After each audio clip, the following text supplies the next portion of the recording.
Short Édition et Zagatube vous présente les podcasts jeunesse du cours. Vive Patate de Angela Portela. C'est très énervant à la fin.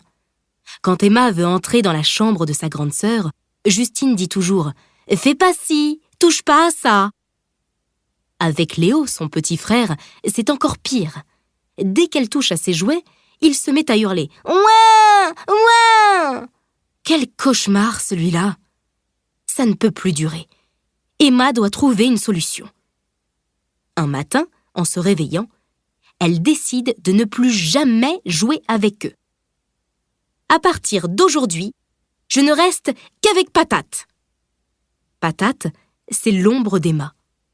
Avec elle, il n'y a jamais de problème. Quand Emma lui dit « Lève le bras », elle lève le bras. Quand elle lui demande « On danse ?» elle danse. Et quand Emma se déguise en duchesse, Patate ne lui fait pas de remarques sur sa robe, sur son chapeau non plus d'ailleurs.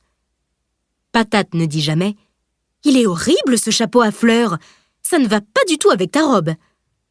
Bref, avec Patate, Emma peut faire ce qu'elle veut, quand elle veut. Elle se sent libre, comme un oiseau qui vole. Mais avoir comme seule amie son ombre, est-ce vraiment possible ? Ce matin-là, avant de partir à l'école, Emma est inquiète. Aujourd'hui, c'est l'élection des délégués de classe et... ça fait un peu peur quand même. Elle aimerait bien un petit câlin pour se rassurer, mais à qui demander ? Maman est très occupée et aller voir Justine ou Léo, jamais de la vie. Emma décide alors de faire un câlin à Patate. Elle essaie une fois, 2 fois, et boum, elle se casse la figure. Serrer une ombre dans ses bras, ce n'est vraiment pas facile. À l'école, tout se passe bien. Emma est élue déléguée, haut la main, et à la récréation, tous ses copains et ses copines se pressent autour d'elle pour la féliciter. Ça fait du bien d'avoir de vrais amis quand même. Le soir, en rentrant à la maison, fière comme un coq, Emma ignore Justine et Léo et ne leur parle même pas. Elle grimpe directement dans sa chambre pour apprendre sa poésie. Elle s'entraîne, comme si elle récitait devant toute la classe. « C'est bien, Patate, tu apprends très vite !» dit-elle à son ombre. « En plus, tu me souffles toutes les réponses. Y a pas à dire, c'est vraiment bien une ombre. Ça ne râle pas, ça ne baffe pas, et ça ne pue pas !» Arrive l'heure du dîner. Maman appelle tout le monde à table. Emma dévale l'escalier et demande « Qu'est-ce qu'on mange ce soir ?»« Du poisson et des épinards. »« Berk ! Mais je déteste le poisson !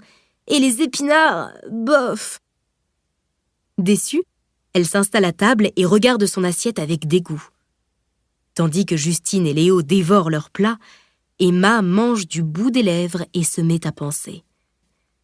Dommage que Patate ne puisse pas manger à ma place. Pour ne rien arranger, c'est au tour d'Emma de débarrasser. Et pour ça non plus, Patate ne peut pas l'aider. Découragée, elle commence à regretter sa décision d'ignorer son frère et sa sœur. Elle monte se brosser les dents, toute seule. Elle coiffe ses cheveux, toute seule. Elle prépare ses habits du lendemain, toute seule. Quand arrive le moment du coucher, Emma n'a pas trouvé de solution pour faire la paix. Et comme tous les soirs, elle a un peu peur quand il fait noir. Pour se consoler, elle cherche Patate, mais évidemment, cette trouillarde s'est cachée sous les draps. Quand tout à coup, elle entend la voix rassurante de sa sœur.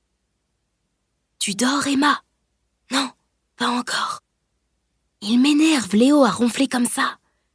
Moi aussi, on dirait un mammouth !» Et les 2 filles éclatent de rire. Ouf! Emma se sent mieux à présent. Justine et Léo, heureusement qu'ils existent quand même. Short Édition jeunesse, la littérature courte interdite aux parents.